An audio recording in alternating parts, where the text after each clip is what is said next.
چلانے والے اور شفا کے پیچھے بھی اللہ رب العزت کی ذات ہے. اس طریقے سے جو ہے نا اب اس کو تجسس پیدا ہونا شروع ہو گیا. تو اس نے میری اپنی پریسٹ سے بات کروائی.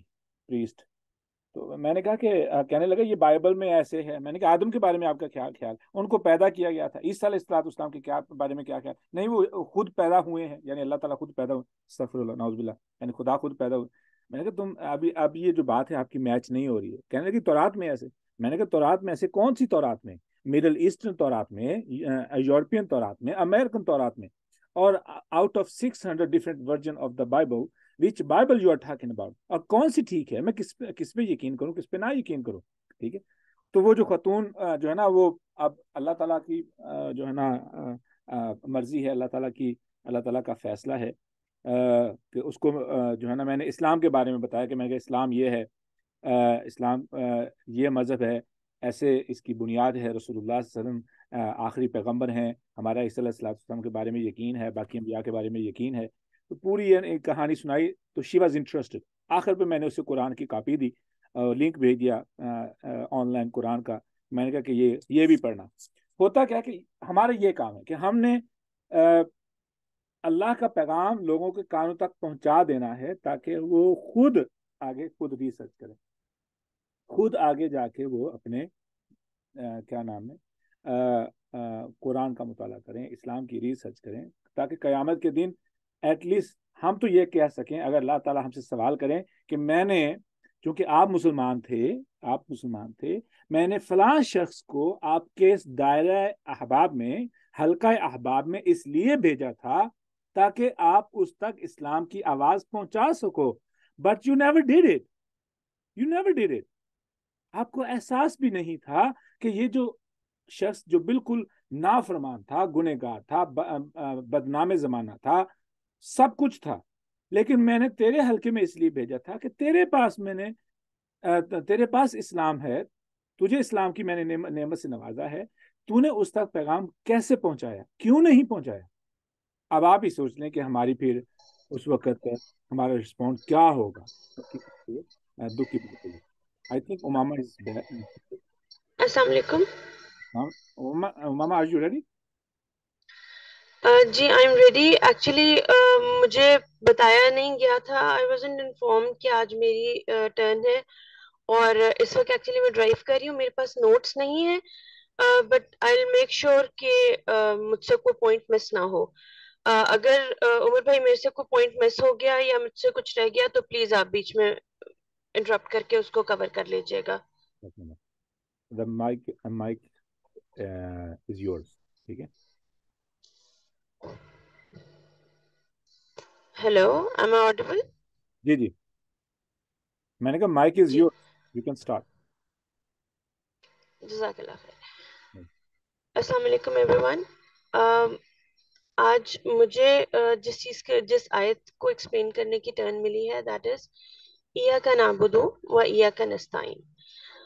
لیکن ظاہر ہے اس سے پہلے ہم پچھلی 3 آیات کو ایک تھوڑا سا ہم ہلکا سا اس کو ریوائز کریں گے, ہلکا سا اس کو ٹچ کرنے کی کوشش کریں گے تاکہ ہمارے پاس انڈرسٹینڈنگ تھوڑی سی کلیئر ہو جائے کہ ہم کس ریفرنس میں بات کر رہے ہیں. بسم اللہ الرحمن الرحیم. الحمد للہ رب العالمین الرحمن الرحیم مالک یوم الدین. اچھا, ان تینوں آیات کو اگر ہم دیکھتے ہیں تو ان تینوں آیات میں ہمیں, میں ان تینوں آیات کی ڈیٹیل میں یا ان کے میننگز کی ڈیٹیل میں اس لیے نہیں جاؤں گی کیونکہ ابھی چند دن میں ہی ہم نے انہی کو ہی ریوائز کیا ہے, لیکن پھر بھی بس اتنا اس چیز کے بارے میں ذہن میں رکھیے گا کہ یہ ہم بات کس کے بارے میں کر رہے ہیں. کیونکہ سورہ فاتحہ کو اگر ہم ڈیوائڈ کرتے ہیں نا, تو میری اپنی انڈرسٹینڈنگ میں ہم جب اس کو ڈیوائڈ کرتے ہیں تو شروع کی جو 3 آیات ہیں وہ ایک انٹروڈکشن ہے, اور جو اگلی 4 آیات ہیں وہ ایک ریکویسٹ ہے, یا ایک ہم اس کو یہ کہہ سکتے ہیں کہ ایک جس طرح ہوتا ہے نا کہ ایک ریلائبل سورس کے ساتھ آپ کی ایک گفتگو ہے جس کے سامنے آپ اپنا دل کھول کے رکھ رہے ہیں. مجھے یہ اس طرح سے محسوس ہوتا ہے, کیونکہ دیکھیں جب ہم نے پڑھا نا الحمد للہ رب العالمین, کہ تمام حمد اور تمام تعریف، تمام شکر، ہر طرح سے تعریف بھی ہم ظاہر ہے جس طرح ہم نے پڑھا تھا کہ تعریف ہم آ، اسی کی کرتے ہیں جس کی ہم کوئی چیز ہمیں بہت زیادہ اپیل کر رہی ہوتی ہے، ہمیں بہت زیادہ پریز کر رہی ہوتی ہے. اور یہ چیز ذہن میں رکھیے کہ یہ ایک مسلمان کے ساتھ گفتگو ہے اللہ کی.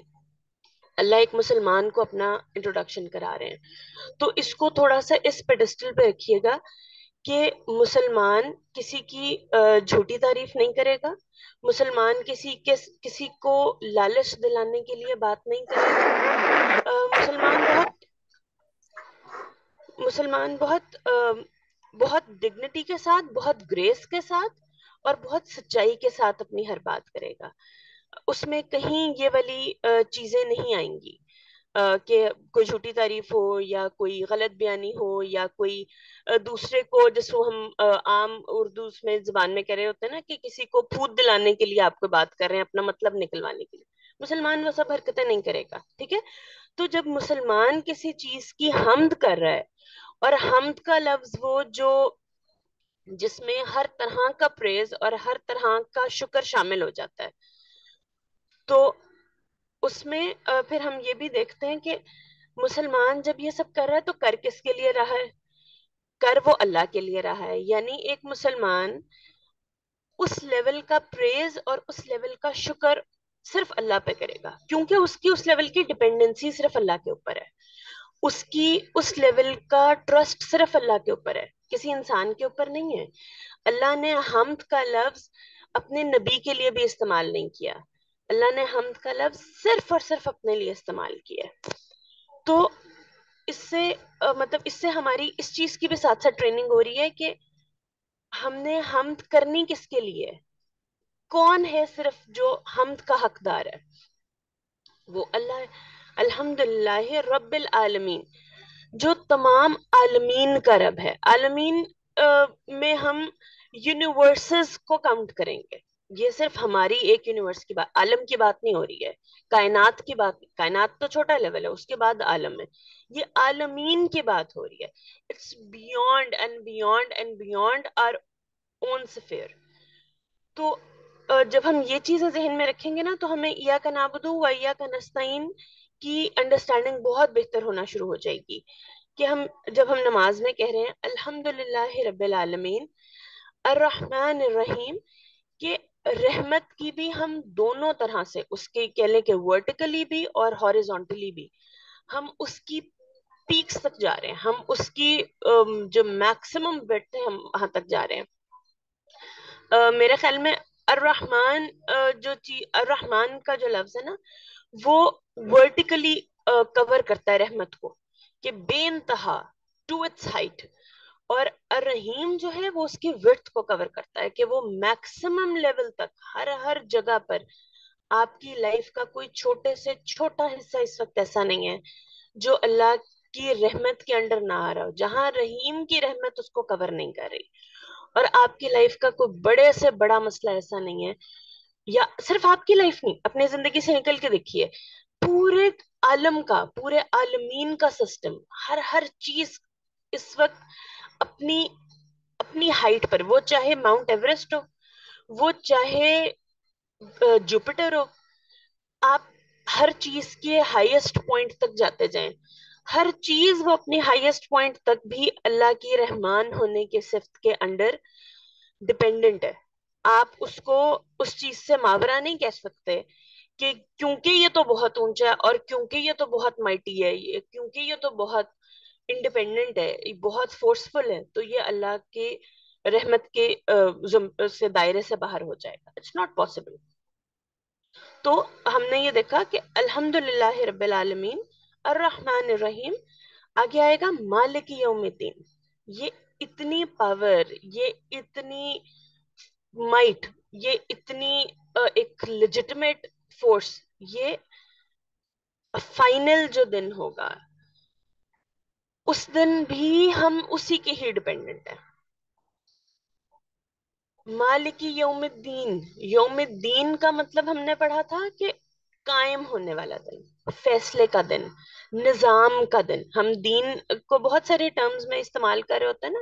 دین ہم نظام کے لیے بھی لے رہے ہوتے ہیں. دین ہم ایک ایسی دین کا میں نے ایک جگہ یہ پڑھا کہ دین وہ آپ اس کو ایک چادر یا ایک امبریلا کی طرح اس طرح کا سمجھ لیں کہ جو پوری طرح سے ڈھانپ لیتا ہو. یعنی آپ کے پاس کوئی اور آپشن نہیں ہے اس دن، آپ کے پاس کوئی اور راستہ نہیں ہے اس دن.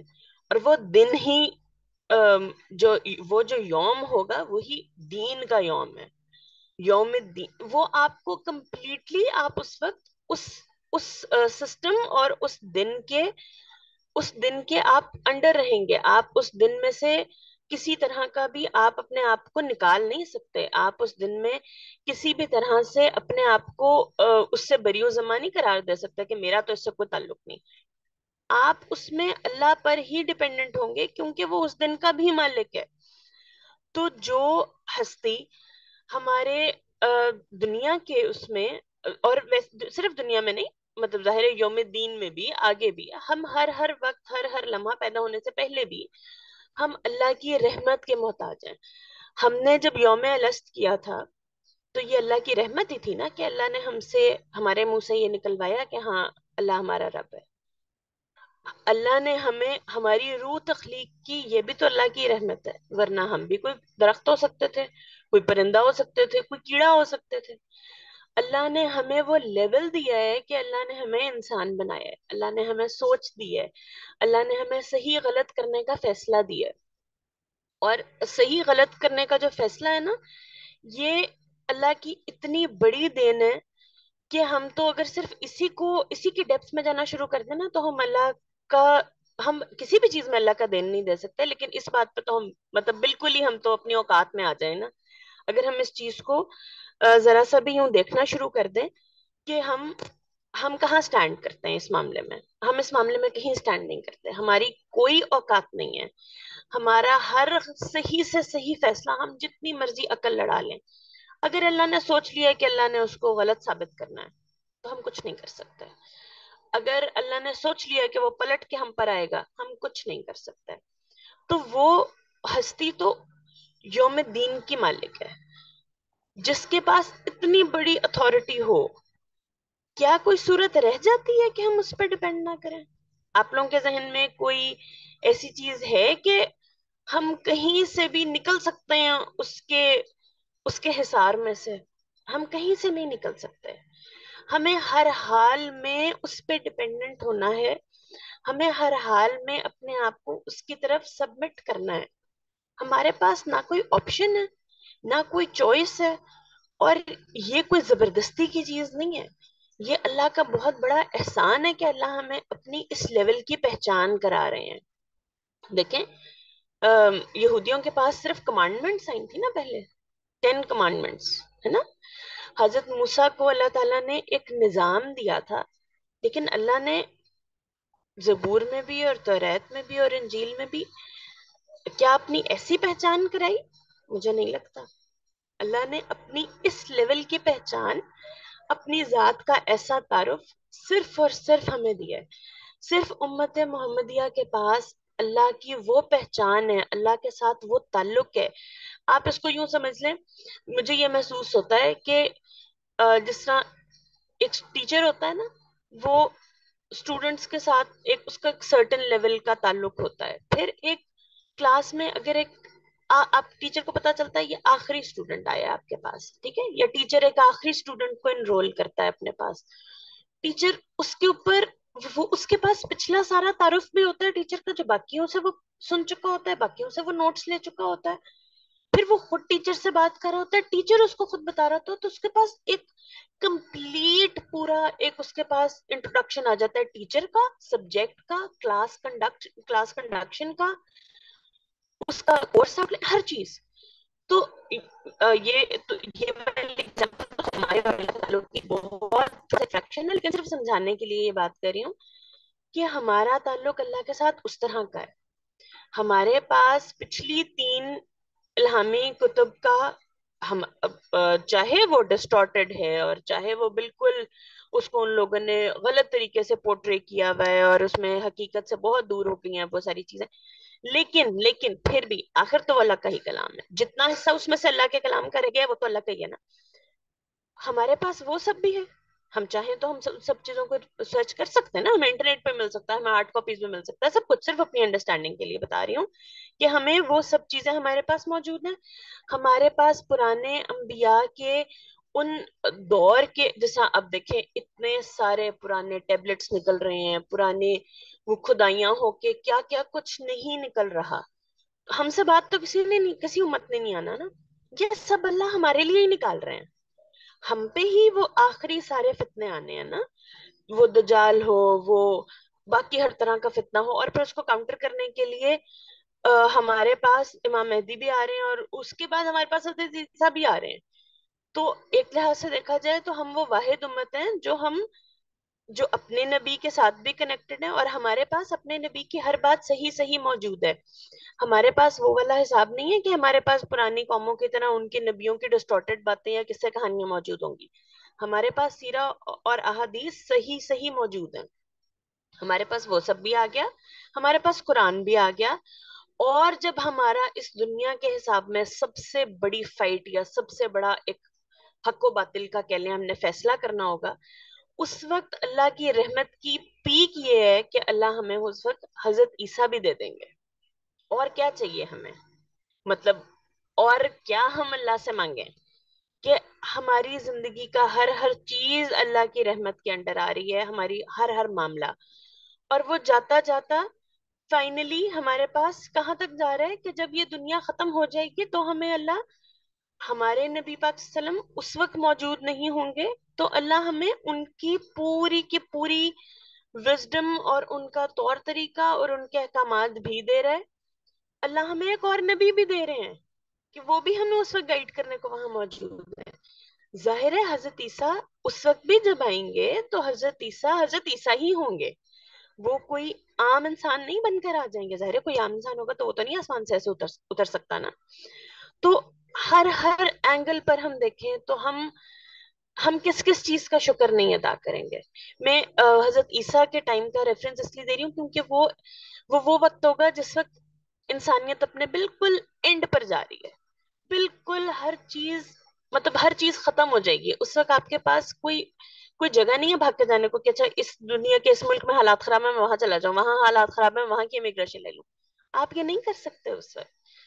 تو وہ تو ایک ہائیسٹ پوائنٹ ہے نا کہ جس وقت آپ فزیکلی اور اپنے انوائرمنٹ کے حساب سے سب سے زیادہ تنگی کے دور میں ہوں گے. اس وقت آپ کو اللہ اتنی بڑی بلیسنگ دے رہے ہیں. تو اگر ہم پہ ذمہ داری اللہ نے اس لیول کی ڈالی ہے تو اللہ نے ہمیں بلیسنگ بھی اتنی دی ہے, اور اللہ نے ہمارا لیول بھی اتنا ہی اونچا رکھا ہے کہ ہمیں کس پیڈسٹل پہ رہ کر یہ سب کچھ کرنا ہے. ہم کسی اس مائنڈ سیٹ کے ساتھ نہیں یہ سارا کچھ کر سکتے کہ فلاں بابے سے میں منت مان لوں, اور میں I am sorry I am using these words, لیکن یہی والے ورڈز ہوتے ہیں نا, اور یہی والی ٹرمز ہوتی ہیں جو ہم عام اپنے معاشرے میں سن رہے ہوتے ہیں. یا میں کسی سے دھاگا وہ کروا لوں, دم کروا لوں, یا مطلب on and on and on, یہ بہت ساری ہمارے پاس ایگزامپلس ہیں. یا میں اپنے باس کو اپنے لیے اپنے رزق کے لیے ایک سب سے بڑی اتھارٹی سمجھ لوں. باس راضی ہے تو جاب ہے, باس راضی ہے تو انکریمنٹ لگ جائے گا, تو ہی میرے بچے پڑھ سکتے ہیں, تو ہی میں اپنے بچوں کو پال سکتی ہوں یا پال سکتا ہوں. ایسا نہیں ہے. ہر چیز ہماری سانس سے لے کے, آواز سے لے کے, گھر سے لے کے, رہن سہن سے لے کے, کھانے پینے سے, ایچ اینڈ ایوری تھنگ. آپ اپنے سر کے بال سے شروع ہو کے اپنے ٹو نیل تک آ جائیں, کوئی ایک چیز بھی ایسی نہیں ہے جس میں آپ یہ کہیں کہ ہاں یہ تو میرے کنٹرول میں ہے, یہ تو میری اتھارٹی میں ہے. کچھ بھی نہیں ہے, سب کچھ اللہ کا ہے, سب کچھ اللہ کا ہے. تو جب ہم ان سب چیزوں کے معاملے میں, جب ہمیں کوئی پرابلم ہوگا تو ہم کس کے پاس جائیں گے؟ عام روٹین میں دیکھیے, اگر کوئی ہمیں کوئی کام دیتا ہے, فار ایگزامپل اس وقت مجھے یہ اپرچونٹی ملی کہ میں یہاں پہ اس آیت کی انڈرسٹینڈنگ شیئر کروں. اگر مجھے اس وقت یہاں پہ کوئی پرابلم ہوتا ہے, میں کس سے بات کروں گی؟ میں اپنے ٹیچر سے بات کروں گی نا کہ یہ چیز مجھ سے اسکپ ہو رہی ہے, یہ چیز میں نہیں ایکسپلین کر پا رہی, آپ اس میں انٹرپٹ کریں, آپ اس کو کور کریں. یا میں اگر اسکول میں ہوں یا میں اگر یونیورسٹی میں ہوں یا میں اگر اپنے جاب پلیس پر ہوں تو اگر مجھ سے کوئی چیز نہیں ہینڈل ہو رہی تو میں اتھارٹی کے پاس جاؤں گی نا کہ دیکھیں یہ مجھ سے نہیں ہو رہا, دیکھیں آئی گیو اپ آن دس, یا دیکھیں آئی ایم فزیکل ڈیفیکلٹی آن دس, میری ہیلپ کریں. تو جو ہر طرح سے لیجٹمیٹ اتھارٹی ہے ہم اس کے پاس کس طرح جائیں گے؟ اللہ ہمیں اس کے مینرز سکھا رہے ہیں کہ ہم نے شکر صرف اسی کا کرنا ہے, ہم نے حمد صرف اسی کی کرنی ہے, ہم نے تعریف صرف اسی کی کرنی ہے, ہم نے پریز صرف اسی کو کرنا ہے. ہمیں کوئی انسان بھی کچھ دے رہا ہے تو ہم نے اس انسان کا شکریہ ادا کرنا ہے, ہم نے اس انسان کا احسان مند ہونا ہے, صرف اس لیے کیونکہ اللہ نے اس کو ہمارے لیے چنا, اللہ نے اس کو ہمارے اس کام کے لیے وسیلہ بنایا. اس کے بھی ہاتھ میں نہیں تھا, اس کے بھی بس میں نہیں تھا کہ وہ ہماری مدد کر سکتا. گھوم پھر کے سارا کچھ ہوا اللہ کی طرف سے ہی ہے. ٹھیک ہے, تو جو پہلی 3 آیات ہے نا وہ اللہ اپنا تعارف بھی کرا رہے ہیں, ہماری تربیت بھی کر رہے ہیں, ہمیں یہ بتا بھی رہے ہیں کہ مسلمان کس پیڈسٹل پہ سٹینڈ کرتا ہے. مسلمان جب بات کرے گا تو وہ عالمین کی بات کرے گا. مسلمان جب بات کرے گا تو ہی اور شی ول لک اپ ٹو یوم حشر, وہ آخری دن تک وہ اس کی نظر جائے گی. اس کی نظر یہ نہیں ہوگی کہ میرے کسی دوست نے میرے ساتھ برا کیا تو میں تو عدلے کا بدلہ کروں گا, میں تو اسی وقت جواب دوں گا, میں تو اسی وقت منہ توڑ کے رکھ دوں گا. ہم یہ نہیں کریں گے, ہم یہ نہیں کر سکتے. یہ ہمارے لیول سے بہت ہلکی بات ہے. ہمارا لیول یہ ہے کہ ہماری نظر یوم دین پر ہونی ہے. ہم نے اپنے معاملے میں بھی, دوسروں کے معاملے میں بھی, آپس کے معاملات میں بھی ہماری نظر یوم دین پر ہم نے رکھی. ہم کسی کو جج نہیں کریں گے کسی کے عمل پر یا کسی کی بات پر. ہمیں نہیں پتا یوم دین میں اس کا کیا معاملہ ہو, کیونکہ اس دن کا مالک تو میں یا آپ نہیں ہے نا, اس دن کا مالک تو اللہ ہے. تو ہمارا ایک اسٹینڈرڈ بھی سیٹ ہو رہا ہے, ہماری تربیت بھی ہو رہی ہے, ہماری ٹریننگ بھی ہو رہی ہے. اور اس کے بعد ہمیں اللہ بتا رہا ہے ایاک نعبد و ایاک نستعین, کہ پھر انسان اللہ سے مخاطب ہو رہا ہے. اس سب اور اس میں دیکھیں جو اوپر والی 3 آیات ہیں نا, اس میں ہمیں کوئی سبجیکٹ آبجیکٹ ہمیں کلیئر, کوئی مخاطب ہمیں کلیئر اور خطیب کلیئر نہیں پتا چل رہا. اللہ نے کوئی ایسا صیغہ نہیں استعمال کیا کہ ہمیں پتا چل رہا ہے کہ خطیب کون ہے اور مخاطب کون ہے. ہمارا ظاہر ہے قرآن پہ ایمان ہے, وی انڈرسٹینڈ اٹ کہ یہ اللہ کا کلام ہے. آف کورس یہ اللہ کا کلام ہے, اس پر تو ظاہر ہے کوئی ڈیبیٹ نہیں ہے.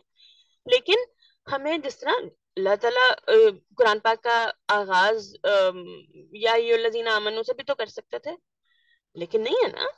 تو اللہ تعالیٰ ہمیں ایک پیسو ٹون میں, اللہ تعالیٰ ایک پازیٹیو پیسو ٹون میں ہمیں پازیٹیو طریقے سے ہماری تربیت بھی کر رہے ہیں, ہمیں اپنا انٹروڈکشن بھی کرا رہے ہیں, اور ہمارا ایک سٹینڈرڈ سیٹ کر رہے ہیں کہ مسلمان یہاں سٹینڈ کرتا ہے, مسلمان کی یہ اپروچ ہوتی ہے, مسلمان کا یہ لیول ہوگا تو تم میرے پہ کمپلیٹلی ڈیپینڈنٹ ہو گے. اگر تم نے آپس کے معاملوں میں آپس میں ہی بدلے لینے میں اور آپس میں ایک دوسرے کو گرانے میں لگے رہنا ہے, یا اپنے فائدے کے لیے ایک دوسرے سے ہی مانگتے رہنا ہے, ایک دوسرے پہ ہی ڈیپینڈ کرتے رہنا ہے, تو پھر میرے پاس تو تم اس طرح سے نہیں آؤ گے نا جس طرح سے تمہارا آنے کا حق ہے, اور میرا یہ حق ہے کہ تم میرے پاس آؤ. ظاہر ہے ہم اللہ کا حق نہیں ادا کر سکتے, لیکن اللہ تعالیٰ ہمیں کمپلیٹ اپنا انٹروڈکشن کرا کے یہی بتا رہے ہیں ایاک نعبد و ایاک نستعین. تو اتنے سارے تعارف کے بعد کیا کوئی کسر رہ جاتی ہے کہ ہم یہ کہیں کہ ہم اس ذات کی عبادت نہیں کریں گے؟ اور عبادت از ناٹ دس کہ ہم نے صرف اس میں تسبیح کی ہے, یا ہم نے اس میں نماز پڑھ لی ہے, یا ہم نے روزہ رکھ لی ہے. عبادت یہ نہیں, عبادت بندگی, کمپلیٹ سبمشن. آپ کی ہر رائے, آپ کا ہر ایکٹ, آپ کا ہر عمل, آپ کی ہر چیز ڈیپینڈنٹ ہوگی. اور کس کے لیے ہوگی؟ اونلی فار اللہ. ایاک نعبد, ہم تیری ہی عبادت کرتے ہیں, ہمارے پاس کوئی اور نہیں ہے جس کی ہم عبادت کر سکتے ہیں. یہ ایک طرح سے کہہ لیں, یہ ایک بہت بڑا نا, یہ اللہ تعالیٰ ہمارے منہ سے ایک اس طرح کی بات نکلوا رہے ہیں کہ یہ اٹ سیلف ایک بہت بڑا چیلنج ہے کہ ہم اپنے آپ کو کیسے جسٹیفائی کریں گے جب ہم اللہ کو یہ کہہ رہے ہیں کہ ہم تیری ہی عبادت کرتے ہیں. تو اندر تو دل میں چل رہا ہے کہ نہیں, عبادت تو میں کمپلیٹلی اللہ کی نہیں کرتا, میں تو صرف نماز روزہ اللہ کے لیے کرتا ہوں, وہ بھی میں کئی دفعہ دوسروں کو دکھانے کے لیے کر لیتی ہوں یا کر لیتا ہوں.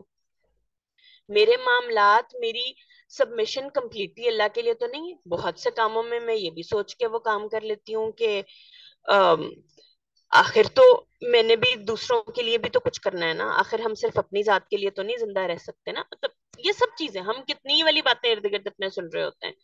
دیکھیں جی دنیا میں رہنے کے لیے بہت کچھ کرنا پڑتا ہے، دیکھیں جی دنیا میں بہت کچھ دکھانا بھی پڑتا ہے.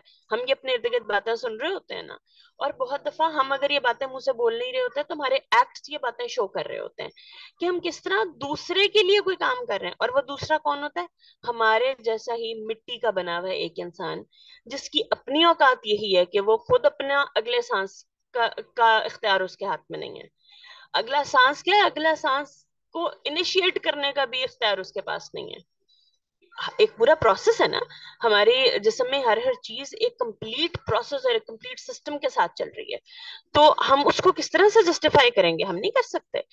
تو ان سب چیزوں کے ساتھ جب ہم یہ بات کرتے ہیں کہ ایاکا نعبدو، تو یہ ہم اپنے آپ کو ایک بہت بڑا چیلنج دے رہے ہیں، اور اللہ وہ ہمارے منہ سے نکلوا کے ہمیں ہی وہ یہ چیلنج کر رہے ہیں کہ do you really think, do you really believe in this, کہ تم صرف میری عبادت کرتے ہو؟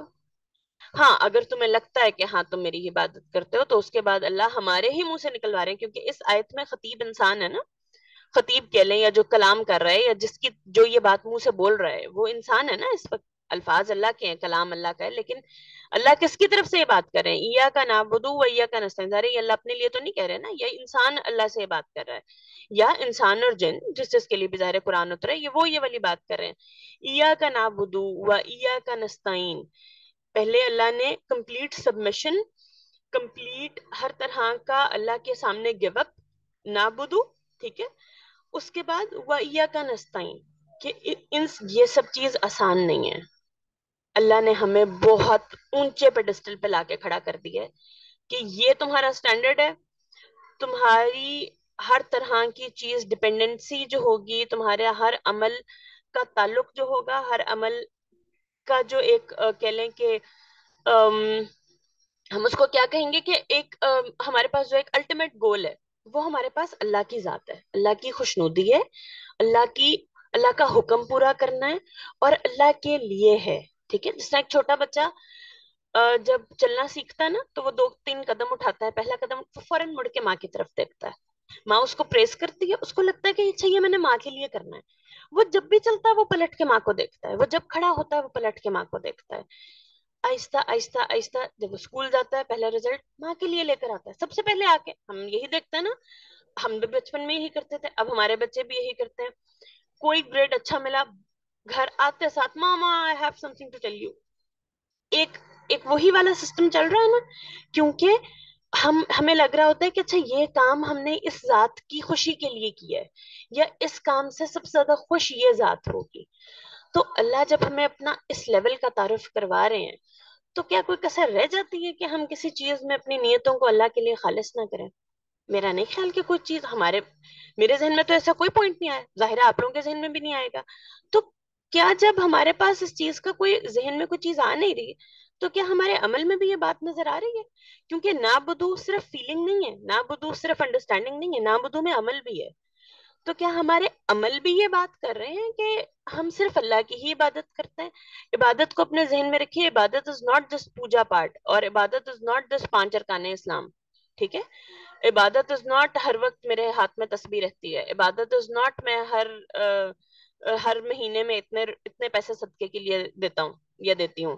عبادت از ناٹ کہ میں ہر نماز اول وقت میں پڑھتا ہوں. یہ عبادت is not only all of this, یہ سب عبادت میں ہے لیکن not only all of this.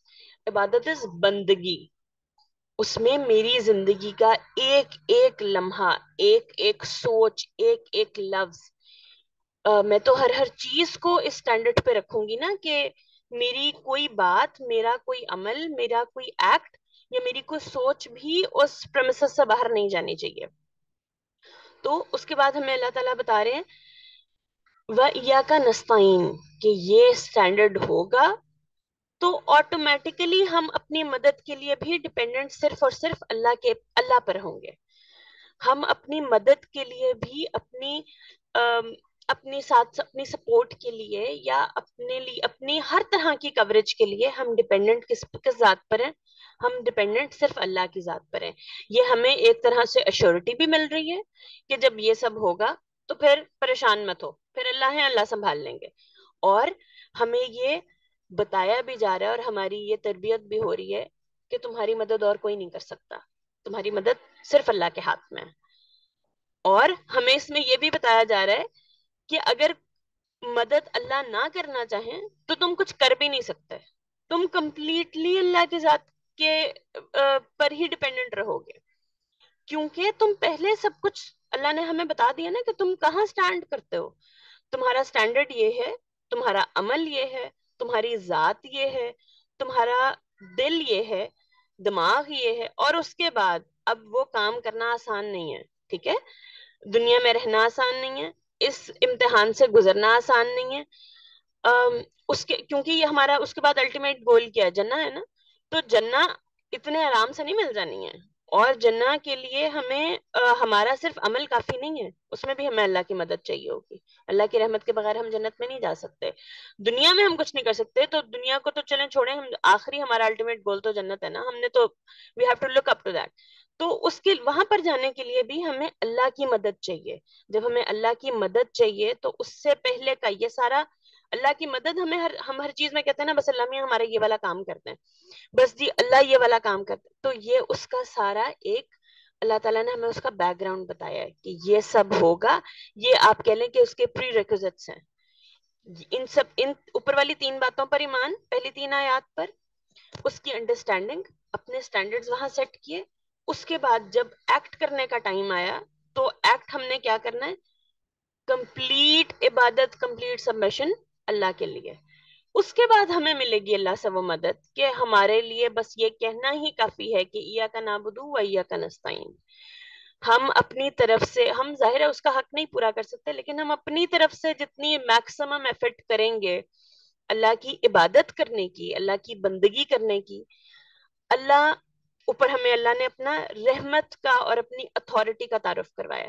تو وہ جو ذات جو اتنی زیادہ رحمت والی ہے اور اتنی زیادہ اتھارٹی والی ہے، وہ جب ہماری مدد کرنے پہ آئے گی تو پھر تو ہمارے پاس کوئی کسر نہیں بچے گی اس چیز کی. تو مجھے یہ لگتا ہے کہ چوتھی آیت کی میری انڈرسٹینڈنگ یہ ہے کہ یہ اس میں چوتھی آیت پچھلی 3 آیات کا آپ کہہ لیں کہ اس کا آؤٹ کم ہے، ٹھیک ہے.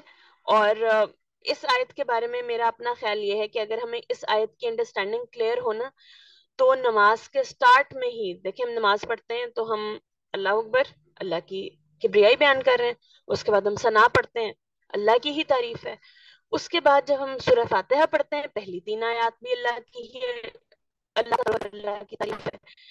اس کے بعد ہم یہ پہلی وہ لائن آتی ہے نماز پڑھتے ہوئے، یہ پہلی وہ آیت آتی ہے جہاں ہم اللہ سے بات کر رہے ہیں. ہم اللہ سے اپنا تعارف بھی کروا رہے ہیں اور ہم اللہ سے مانگ بھی رہے ہیں. ہم اللہ کو اپنا تعارف کیا کرا رہے ہیں کہ اللہ تعالیٰ ہم وہ ہیں جو آپ کی عبادت کرتے ہیں، ہم وہ ہیں جو آپ کی بندگی کرتے ہیں.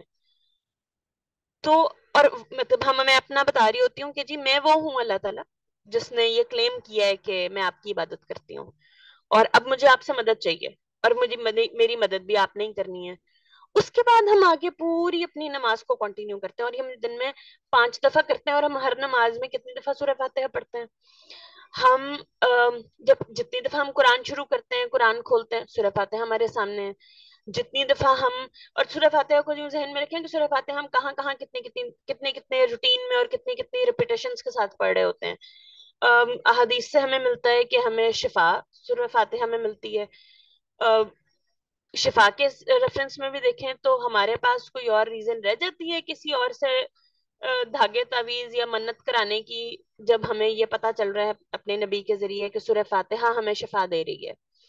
اور سورہ فاتحہ میں ہم جس ذات سے مانگ رہے ہیں وہ اس سٹینڈرڈ کی ذات ہے، اس ہائی پیڈسٹل کی ذات ہے، اور ہم اس کے بعد بھی کسی اور کے پاس جا رہے ہیں. تو کیا ہمیں یہ لگتا ہے کہ ہم اس چیز کا حق ادا کر رہے ہیں؟ ہمیں کیا شرم نہیں آ رہی ہے یہ کرتے ہوئے کہ ہم ایک طرف تو یہ بات کر رہے ہیں کہ اللہ اتنے بڑے ہیں، الحمدللہ رب العالمین، الرحمن الرحیم، مالک یوم الدین، ایاک نعبد و ایاک نستعین، اور اس کے بعد ہم کہہ رہے ہیں کہ فلاں بابا جی سے میں نے دعا کرائی اور فلاں بابا جی سے میں نے دم کیا و فلاں چیز کی تو دیکھیں جی میں تو بالکل ٹھیک ہوں.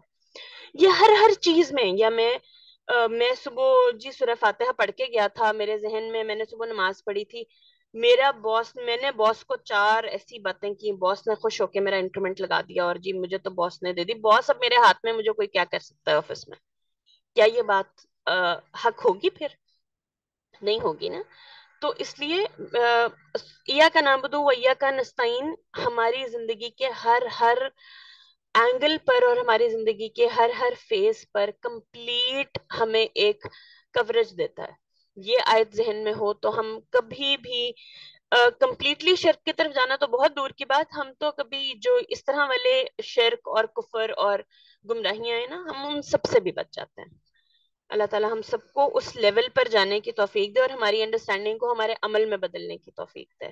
جزاک اللہ خیر. دس از آل فرام مائی سائڈ. جزاکم اللہ خیر. ایسے ہے، میری ایک سجیشن ہے تمہارے کے لیے. جب بھی جی جی قرآن کو پڑھانے کے لیے یا حدیث کو پڑھانے کے لیے اپنی گفتگو کا آغاز کرتے ہیں تو مختصر خطبہ ہے جو رسول اللہ صلی اللہ علیہ وسلم کی مسنون جو ہے نا زندگی سے ہمیں ملتا ہے، وہ کیا ہے؟ الحمد جی للہ نحمدہ یا الحمد للہ وکفا والصلاۃ والسلام علی من لا نبی بعدہ. Pretty simple. یہ پڑھ لینا چاہیے تو یہ بہتر ہے. جی ٹھیک. یہ بھی خطبے جی ٹھیک. جزاک اللہ. میں انشاءاللہ آئندہ اس چیز کا دھیان رکھوں گی. میں لکھ کے وہ بھیج دوں گا انشاءاللہ عربک، تو آپ اس کو جی ٹھیک ہے. جب بھی قرآن کی جی بات ٹھیک. شروع کریں، حدیث کی بات شروع کریں، فوری طور پر پہلے الحمد للہ وکفا والصلاۃ والسلام علی من لا نبی بعدہ اما بعد. ٹھیک. ٹھیک ہے بالکل. سر جی ٹھیک. جی جی. ایک بات میرے مائنڈ میں آ رہی تھی، جو شفا والی بات ابھی ہو رہی تھی سورہ فاتحہ کے بارے میں، کہ جب کوئی مریض ہوتا ہے تو اس پہ سورہ فاتحہ دم کرتے ہیں تو وہ ٹھیک ہو جاتا ہے. تو اس کا کیا یہ بھی مطلب بیک گراؤنڈ ہو سکتا ہے کہ سورہ فاتحہ کہنے کو تو وہ تو ایک عقیدہ اور اپنی اصلاح کی ہم اللہ تعالیٰ سے بات کرتے ہیں، تو اگر کسی شخص کے سر میں درد ہو رہا ہے یا کچھ ایسی بیماری ہے تو سورہ فاتحہ اسے کیوں شفا دے گی؟ وہ اس لیے دے گی کہ اس کی نیت درست ہو جائے گی. نہ اس میں نا سورۃ الفاتحہ کو باقاعدہ طور پر نا اس کو شفا بھی کہا گیا ہے، اس کا نام ایک شفا بھی ہے. ٹھیک ہے. تو یہ اس کی برکت کہہ لیں. ٹھیک. یا اس میں جو اللہ رب العزت نے جو اللہ رب العزت کے پہلے 3 آیات میں جو اسماء ہیں، ٹھیک ہے، وہ جی ان کی برکت کی وجہ سے انسان کو شفا ملتی ہے. باقاعدہ طور پہ میں تو خود بھی جب بھی ضرورت پیش آئے تو سورۃ الفاتحہ ہی پڑھتا ہوں. It helps. صحیح. ہاں، یہ چونکہ شفا ہے اس کا نام، تو اس لیے. اور باقی جو صحیح. دلوں کی شفا کا معاملہ ہے وہ تو آپ نے جو بات کر دی ہے وہ بالکل ٹھیک ہے کہ یہ دلوں کی بھی شفا کا سبب ہے، جس سے شک و شبہات دور ہوتے ہیں. جی کشور جی کچھ کہنا چاہ رہے ہیں؟ جی قرآن ویسے پورا کا پورا شفا ہے، لیکن سورہ فاتحہ کو اسپیشل بھی کہا گیا ہے نا. وہ حدیث میں بھی ایک صحابی نے پڑھا تھا تو حضور صلی اللہ علیہ وسلم نے کہا تھا تمہیں کیا پڑھا تھا؟ انہوں نے بتایا کہ سورہ فاتحہ سے فلاں چیز میں. تو اس لیے سورہ فاتحہ کو زیادہ اس کا نام ہی جہاں سبع مثانی اور بہت ہیں 7 نام میں سے ایک سورہ شفا اسی لیے. تو اس لیے مطلب اس کے اندر اللہ کے حکم سے، یہ نہیں کہ وہ آیت کے الفاظ ہیں تو اسی کو ہم مان لیں. ویسے تو پورا قرآن ہی شفا ہے، پورے قرآن کی تمام آیت کا، لیکن اصل تو مین ہے کہ اللہ تعالیٰ نے یہ بتایا ہے حدیث میں چونکہ ہے، تو ہم یہ بلیف رکھتے ہیں کہ اس کے پڑھنے سے فائدہ ہوگا. اور میں نے بھی ہمیشہ دیکھا ذرا سا بھی کوئی پرابلم ہو، کوئی درد، کہیں تکلیف ہے، ہاتھ رکھ کے پڑھے تو وہ فوراً درد غائب ہو جاتا ہے. تو الحمدللہ یہ بہت اچھی چیز ہے. جی ماشاء اللہ. ٹھیک ہے. کوئی اور سوال ہے تو انیلا جی آپ کچھ کہنا چاہ رہے ہیں؟ سر یہ میں اسی میں اس سلسلے میں یہ کہنا جو انہوں نے شفا والی بات کی ہے، تو اس میں اس کو سورہ الشفا بھی کہا گیا ہے کہ اور اس کو جو رقیہ کی جو مسنون آیات ہیں، رقیہ جس کو کہا جاتا ہے، ان میں سورۃ فاتحہ بھی انکلوڈ ہے. جیسے سورۃ بقرہ کی آخری آیات ہیں اور آیت الکرسی ہے.